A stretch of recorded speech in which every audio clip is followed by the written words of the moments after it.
प्रदेश छत्तीसगढ़ देख रहे हैं आप। मैं हूं आपके साथ शुभांगी सिंह मिश्रा। ये बुलेटिन की शुरुआत करेंगे, सबसे पहले बात करेंगे जगदलपुर की, जहां जगदलपुर से ओडिशा जा रही बस में अचानक ही आग लग गई। बताया जा रहा है कि बस का टायर फट गया, जिसके चलते यह हादसा हुआ।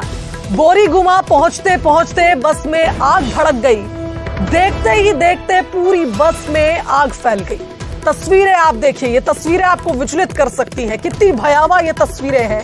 पूरी बस आग की चपेट में आ गई, लेकिन खबरें हैं कि अभी तक ये स्पष्ट नहीं हो पाया है कि कोई हताहत हुआ है या नहीं।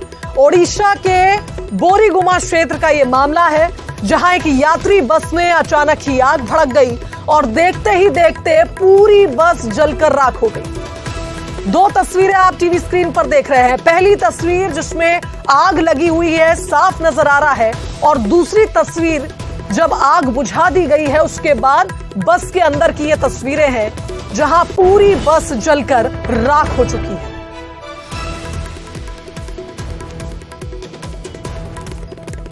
चलिए, इस खबर पर संवाददाता श्रीनिवास नायडू हमारे साथ फोन लाइन पर जुड़ गए हैं। श्रीनिवास, जिस तरह से ये पूरा हादसा हुआ है, क्या कुछ अपडेट आपके पास?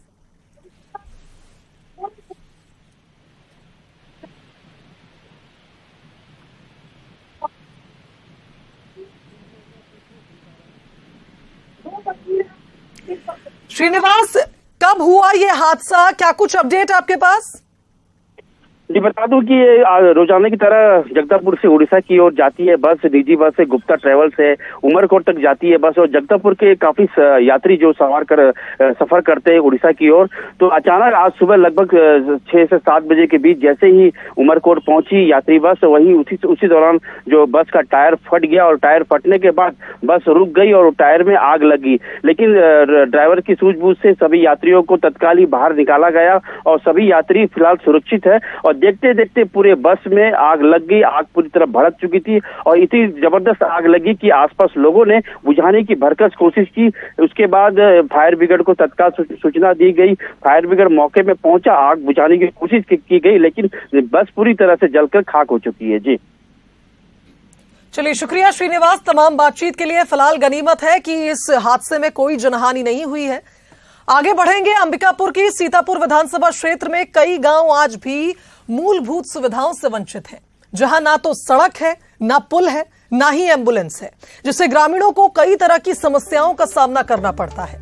ऐसे ही मैनपाट का सुगापानी गांव आज भी मूलभूत सुविधाओं से कोसों दूर है, जहां सड़क और पुल के न होने के कारण मरीज को खाट पर ढोकर अस्पताल ले जाया गया, जिसका वीडियो अब सोशल मीडिया पर जमकर वायरल हो रहा है।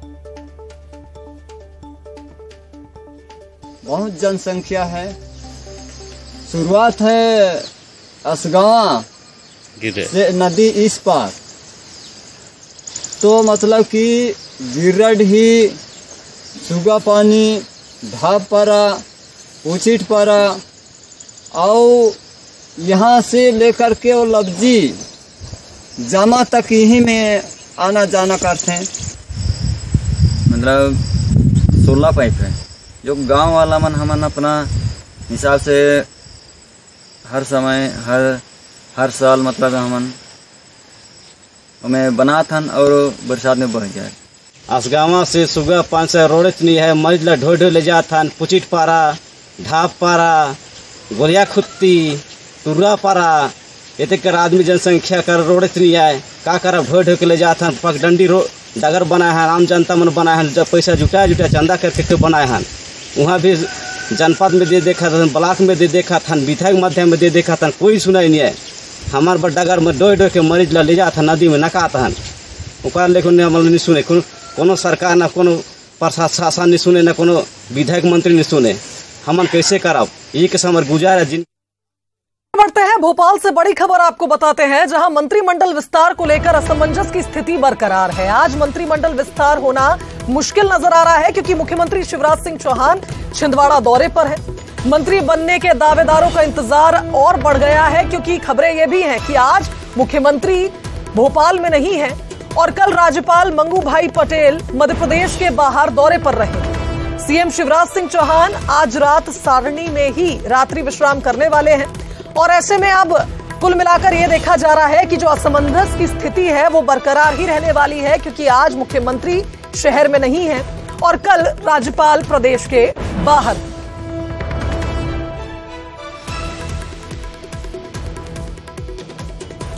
चलिए इस खबर पर संवाददाता वासु चौरे हमारे साथ लाइव जुड़ गए, उनका रुख कर लेते हैं। वासु, जिस तरह से हमने समझा आज मुख्यमंत्री छिंदवाड़ा में है, कल राज्यपाल एमपी से बाहर चले जाएंगे।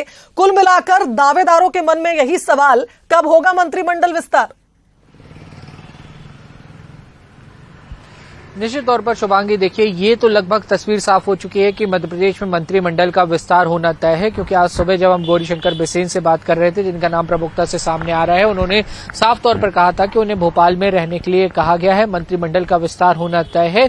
लेकिन उन्होंने भी वही बात कही थी कि शपथ कब होगी फिलहाल ये स्थिति नहीं है, ये संकेत नहीं दिए गए हैं और थोड़ा सा ज्यादा समय अब लग सकता है, क्योंकि जिस तरह से खबरें सामने आ रही है कि सीएम शिवराज सिंह चौहान आज छिंदवाड़ा और बैतूल जिले के दौरे पर हैं और वो रात्रि विश्राम भी सारणी में करने वाले हैं, यानी कि अब आज दिन भर मुख्यमंत्री भोपाल में नहीं रहने वाले हैं और उसके बाद कल से राज्यपाल मंगूभाई पटेल का भी दौरा कार्यक्रम है। तो ये थोड़ा सा और ज्यादा समय कहीं ना कहीं लग सकता है, थोड़ा सा और इंतजार करना होगा तस्वीर साफ होने में कि कौन कौन मध्य प्रदेश में मंत्रिमंडल की शपथ लेगा। 4 नाम जो है वो सामने लगातार आ रहे हैं मंत्रिमंडल में विस्तार को लेकर, जिसमें सबसे पहला नाम राजेंद्र शुक्ल का है जो विंध्य से आते हैं, दूसरा नाम गौरीशंकर बिसेन का है, पहले भी ये मंत्रिमंडल के सदस्य रह चुके हैं, और इसके अलावा राहुल लोधी और जालम सिंह पटेल के नाम सामने आ रहे हैं। हालांकि सूत्र अभी ये बता रहे हैं कि 2 नामों को लेकर वासु ये कहा जाए कि अभी थोड़ा इंतजार दावेदारों को करना होगा। कुछ नामों पर कयास भी लगाए जा रहे थे, लेकिन अब देखना होगा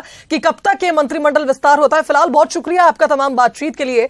आगे बढ़ेंगे जगदलपुर से बड़ी खबर, जहां ओडिशा के भाजपा विधायकों ने बस्तर में मोर्चा संभाल लिया है। संबलपुर, रेंगाली, उमरकोट और देवगढ़ के विधायक बस्तर पहुंचे हैं।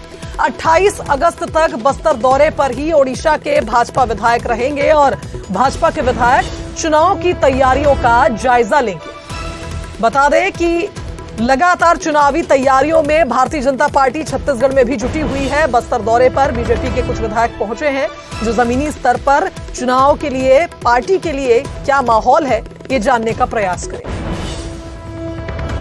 जो संगठन का काम हुआ है उसका एक तो सत्यापन करने के लिए देखने के हमारे जो पहले से बूथ कमेटी हुआ है, विभिन्न तरह का शक्ति केंद्र कमेटी हुआ है, उसको ठीक से हुआ है कि नहीं हुआ है उसको हम देखेंगे।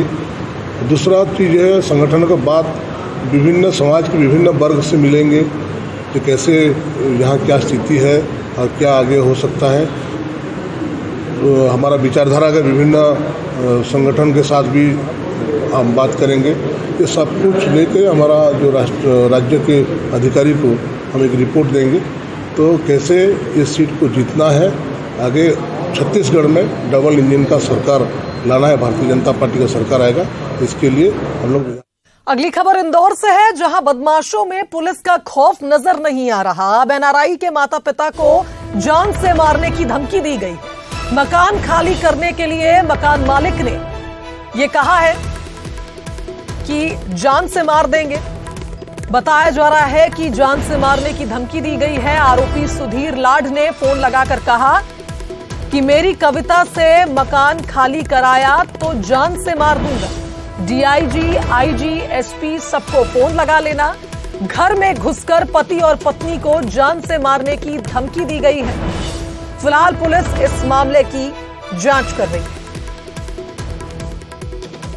बताया जा रहा है कि मकान खाली करने के लिए मकान मालिक ने कहा, जिससे नाराज होकर इस बदमाश ने यह धमकी दी है कि वो मकान मालिक को ही जान से मार देगा। हेलो, हाँ, अरे तेरे डीआईजी छोरी और तेरे डीआईजी, एसपी, आईजी सबको लगा लेना। अगर मेरी छोरी को कुछ हो गया ना, जान से मार डालूंगा तेरे और तेरी औरत को घर में घुस के, और तेरे सीसीटीवी कैमरे में मेरी नजर निकाल लेना। मार डालूंगा जान से अगर मेरी छोरी को कुछ हो गया तो। ध्यान रखना, जो तूने करी ना हरकत, देखो जान से मार डालूंगा, धमकी दे दिया तेरे को, खुद रिकॉर्डिंग कर ले। जान से मार डालूंगा तुम दोनों मियां बीवी। इधर ग्वालियर से बड़ी खबर है, जहां एक बार फिर ट्रेन पर पथराव हुआ है। शताब्दी ट्रेन पर यह पथराव किया गया। ट्रेन की खिड़की का शीशा टूट गया। निजामुद्दीन से कमलापति जा रही थी शताब्दी, जिस पर यह पथराव हुआ है। सिथौली संदलपुर के बीच ये पत्थरबाजी की घटना सामने आई है। झांसी स्टेशन पर शीशा बदलकर ट्रेन को रवाना किया गया। वहीं आरपीएफ ने केस दर्ज कर लिया है और पत्थरबाजों की तलाश शुरू कर दी है। यह पहली दफा नहीं है जब चलती ट्रेन पर पत्थरबाजी हुई हो। इससे पहले वंदे भारत पर भी पत्थरबाजी हो चुकी है और अब शताब्दी ट्रेन पर पत्थरबाजी हुई है। सिथौली संदलपुर के बीच किसी पत्थरबाज ने इस घटना को अंजाम दिया है। इधर दुर्ग से बड़ी खबर आपको बताते हैं, जहां शराब तस्करों के खिलाफ पुलिस ने बड़ी कार्रवाई की है। शराब की तस्करी करते हुए 2 लोगों को गिरफ्तार किया गया। एमपी से लाकर दुर्ग में ये शराब खपाने की तैयारी में थे। खबरें यह भी है कि तस्करों से बड़ी मात्रा में शराब भी पुलिस ने जब्त की है। इधर मुरैना में तेज बारिश से नदी नाले उफान पर हैं। कुआरी नदी का भी जलस्तर लगातार बढ़ रहा है और ऐसे में जान जोखिम में डालकर लोग रपटा पार करते नजर आ रहे हैं। पलपुरा और बिसंगपुर को जोड़ने वाले मार्ग का ये मामला बताया जा रहा है। तस्वीरों के माध्यम से आपको बताना चाहेंगे क्या स्थिति वहां पर है, लेकिन लोग लापरवाही बरत रहे हैं, मानने को तैयार ही नहीं है। अधिक जानकारी ले लेते हैं, संवाददाता अमित हमारे साथ फोन लाइन पर जुड़ गए हैं। अमित, जिस तरह के हालात यहां रपटे पर बने हुए हैं, कभी भी कोई बड़ा हादसा हो सकता है, लेकिन लोग मानने को तैयार नहीं है। बिल्कुल शुभांगी, देखिए आपको बता दूं कि ये पलपुरा और बिसंगपुर को जोड़ने वाला रपटा है। खास बात ये है कि बीते 2 दिन से लगातार हो रही झमाझम बारिश के चलते नदी नालों में उफान है। यही वजह है कि बिसंगपुर से पलपुरा को जोड़ने वाले रपटे पर कुआरी नदी पे बना है, उससे पानी अधिक हो गया था। लेकिन लोगों की लापरवाही इस कदर देखी गई कि चाहे तो लोडिंग वाहन हो या फिर बाइक हो, उसे रपटे पे क्रॉस करते हुए देखे और रपटे पे 1 से 2 फीट पानी था। तो ये कहीं ना कहीं एक लोगों की लापरवाही है। अब ऐसे में पुलिस और प्रशासन को वहां पर तैनात होना चाहिए था, लेकिन पुलिस और प्रशासन की टीमें वहां पर नहीं है, तो लोगों की लापरवाही की तस्वीरें भी सामने निकल कर आ रही हैं। अब ये एक बड़ी बात है, क्योंकि बिल्कुल सही कहा अमित आपने। कुल मिलाकर यह कहा जाए, सुरक्षा के कोई इंतजाम यहां नजर नहीं आ रहे और कभी भी यहां पे बड़ा हादसा हो सकता है। बहरहाल आगे बढ़ेंगे। इंदौर से बड़ी खबर, जहां नाइट कल्चर में प्रशासन ने सख्ती दिखानी शुरू कर दी है। देर रात तक पब और बार पर कार्रवाई चली है। बताया जा रहा है कि अनियमितताएं मिलने पर बार का 7 दिन के लिए लाइसेंस निरस्त कर दिया गया। बार पर 10,000 रुपए का जुर्माना भी लगाया गया। निरीक्षण के दौरान परमिट से अधिक शराब भी कुछ जगहों पर मिली है। देर रात पुलिस ने यह चेकिंग अभियान चलाया। इधर छत्तीसगढ़ में ईडी की बड़ी कार्रवाई देखने को मिली, जहां विनोद वर्मा के घर पर ईडी ने छापा मारा। मुख्यमंत्री के राजनीतिक सलाहकार हैं विनोद वर्मा, जिनके घर पर यह छापामार कार्रवाई हुई। इसके अलावा आपको बता दें कि मुख्यमंत्री के ओएसडी मनीष बंछोड़ के घर पर भी ईडी ने दबिश दी थी। आशीष वर्मा और कारोबारी विजय भाटिया के घर पर भी ईडी की टीम पहुंची थी। भ्रष्टाचार के आरोप में ईडी ने एक बड़ी कार्रवाई को अंजाम दिया। इधर रायपुर से बड़ी खबर, जहां ईडी की छापेमारी पर सीएम ने भी बयान दिया है। सीएम भूपेश बघेल ने ईडी की कार्रवाई पर निशाना साधा। उन्होंने कहा कि छत्तीसगढ़ में ईडी को चुनाव लड़ने का ठेका दिया गया है। अभी तो 200 से 300 आईटी की टीम भी आएंगी। छत्तीसगढ़ में बीजेपी चुनाव हार चुकी है, जिसके चलते इस तरह की कार्रवाई हो रही है। पार्टी हार चुकी है और इसी कारण से ईडी आईटी ये लोग चुनाव लड़ रहे हैं, उनको ठेका दे दिया गया है। और जो स्तर है वो निम्न से निम्न स्तर कहा जा सकता है, वो उतर आए हैं और भी तो और होगा। जो जानकारियां मिल रही है उसमें तो अभी ये टीम आई है, अब आईटी के 200-300 लोगों की टीम और आने वाली है। वो घर घर में छापा डालेंगे, गली गली में जाएंगे, गांव गांव में जाएंगे।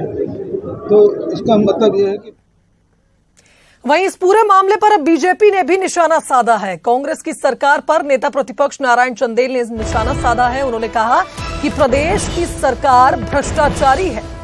ईडी की कार्रवाई पर अब नारायण चंदेल ने भी अपनी बात रखी। उनका कहना है कि प्रदेश की सरकार भ्रष्टाचारी सरकार है। छत्तीसगढ़ प्रदेश में जब से श्री भूपेश बघेल के नेतृत्व में कांग्रेस की सरकार बनी, नित नए किस्म के भ्रष्टाचार इस छत्तीसगढ़ में भ्रष्टाचार का इतिहास रचा है। कोयला घोटाला, शराब घोटाला, खाद्यान्न घोटाला, जमीन घोटाला, रेत घोटाला, अभी गोबर घोटाला हो गया, पीएससी में घोटाला हो गया। इस सरकार का एक ही काम रह गया है, कमीशन और करप्शन। आज ईडी ने फिर से एक बार इन भ्रष्टाचारियों के हाथ दबिश दी। और चलिए अब चंद्रयान से जुड़ी बड़ी खबर आपको बताते हैं, जहां चंद्रयान 3 से प्रज्ञान रोवर निकल चुका है, विक्रम लैंडर से बाहर आ चुका है ये रोवर। चंद्रमा की सतह पर हमारा प्रज्ञान रोवर उतर चुका है। चांद की सतह पर अब घूमकर ये प्रयोग करेगा। बता दें कि प्रज्ञान रोवर का कार्य ही यही है कि उसे प्रशिक्षण करना है चांद की सतह पर। कल विक्रम लैंडर की सेफ लैंडिंग के बाद अब इस विक्रम लैंडर से प्रज्ञान रोवर बाहर निकला है, जो अपना कार्य शुरू कर चुका है।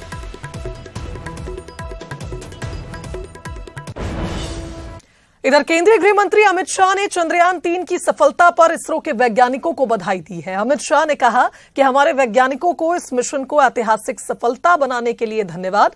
यह ऐतिहासिक उपलब्धि न केवल भारतीय प्रतिभा की शक्ति का प्रमाण है, बल्कि अंतरिक्ष के क्षेत्र में एक वैश्विक नेता के रूप में उभरने के लिए भारत की यात्रा की शुरुआत।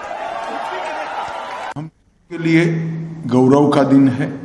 चंद्रयान 3 तय किए हुए समय पर, तय किए हुई जगह पर सफलता के साथ चंद्रमा की सतह पर उतरा है।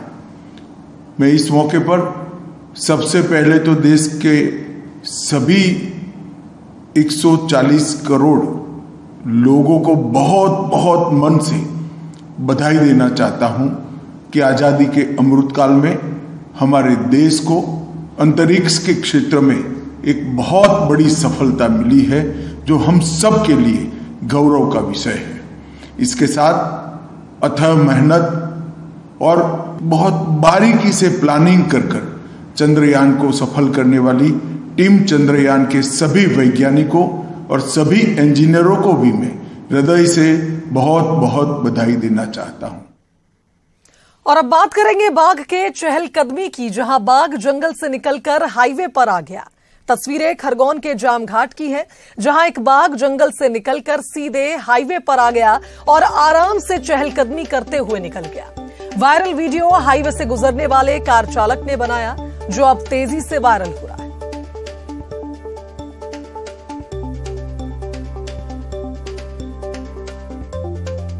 तो इसी के साथ इस बुलेटिन में फिलहाल इतना ही। दीजिए इजाजत, नमस्कार।